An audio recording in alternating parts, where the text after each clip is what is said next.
इस तरह मकतब तशय्युअ में इमाम महदी को इमाम ज़माना भी कहा जाता है। और क्या ये मुमकिन है कि वो शख्स जो ज़ाहिर ना हो, बज़ाहिर लोगों में फ़ैसले ना कर रहा हो, वो इमाम भी हो और उसकी ग़ैबत में सिलसिलाए विलायत यूँ ही चलता हुआ आ रहा हो? अगर ऐसा हो सकता होता तो पिछली उम्मतों के लिए भी ये सिलसिला बैठता। अच्छा देखें, असल में जहाँ तक मकतब तशय्युअ का ताल्लुक़ है तो वहाँ जो इमामत के तसव्वुर है वो एक पॉलिटिकल लीडरशिप नहीं है फ़कत, हुँ, बल्कि वो इस तरह है कि उसका एक विलायत तशरीई है और उसकी एक विलायत तकवीनी। हुँ, यानी इमाम जो होता है वो इमामुल उम्मा होता है, उम्मत का लीडर होता है। और इमाम जो होता है वो खलीफतुर रसूल होता है, रसूल का जानशीन होता है। तो वही असल में इस उम्मत का हादी है, वही इस उम्मत का रहबर है। और वो बंदा और खुदा के दरमियान एक वसीला है, एक राब्ता है, एक ज़रिया है। ठीक है। और जिस तरह शब क़द्र के बारे में कहा गया, तनज़्ज़ुलुल मलाइकतु व रूह फ़ीहा बिइज़्नि रब्बिहिम मिन कुल्लि अम्र, कि अम्र जो लेकर आते हैं फरिश्ते, तो वो अम्र जो है वो एक साहिब अम्र के पास पहुँचाते हैं। अच्छा। ठीक है, इस तरह का एक तस्वुर है। तो उनका उनके वजूद का एक फ़ायदा तो वो है कि अगर उनके पास माशरे के मसलन कंट्रोल हो, इक़्तिदार हो, हुकूमत हो और वो क़वानीन इलाहिया को माशरे में नाफिज़ करें, तो ज़ाहिर है फिर तो माशरा एक आइडियल माशरा बनेगा।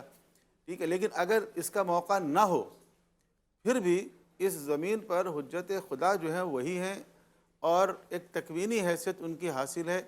और उम्मत और खुदा के दरमियान राब्ते का ज़रिया जो हैं वो वही होंगे। क्योंकि मुतवातिर हदीस के अंदर ये भी आया है कि जो अपने ज़माने के इमाम की मार्फत हासिल किए बगैर मर जाए वो जाहिलियत की मौत मरता है। सही। ठीक है, तो इस ज़माने का इमाम कौन है जिसकी मार्फत हमें हासिल करनी चाहिए?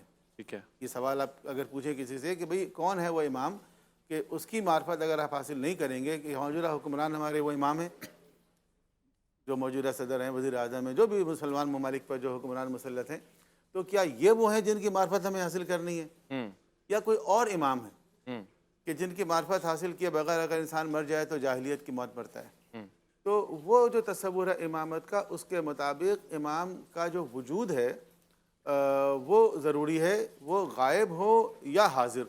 अगर हाज़िर होगा तो ज़ाहिर है कि उससे उम्मत को मैक्सिमम बेनिफिट होगा, मैक्सिमम फ़ायदा होगा। जी। जैसा कि बाद रिवायतों में मिसाल दी गई है उसकी, कि ऐसा है जैसे बादल सूरज के पीछे रहकर फ़ायदा पहुंचाता है। हुँ, तो अगर बादल सूरज के पीछे हो फिर भी पता चलता है दिन है या रात है, और ज़मीन को सूरज वो बादल के पीछे। पर हाँ, सूरज बादल के पीछे रहकर फ़ायदा पहुंचाता है। तो ज़मीन पे हरारत पहुंच रही है और ज़मीन पे हयात कायम है, रोशनी पहुंच रही है। गो कि अगर बादल ना हो तो सूरज मैक्सिमम फ़ायदा पहुंचा सकता है, हुँ, लेकिन अगर बादल हो फिर भी ज़मीन को कुछ ना कुछ फ़ायदा पहुंच रहा है। साइंस के तालिब इल्म से आप पूछें तो इस रोए ज़मीन पर जो ज़िंदगी है वो सूरज ही की वजह से है। सही। अगर जो प्लैनेट्स बहुत दूर हैं सूरज से, वहाँ पर लाइफ नहीं है। ठीक है।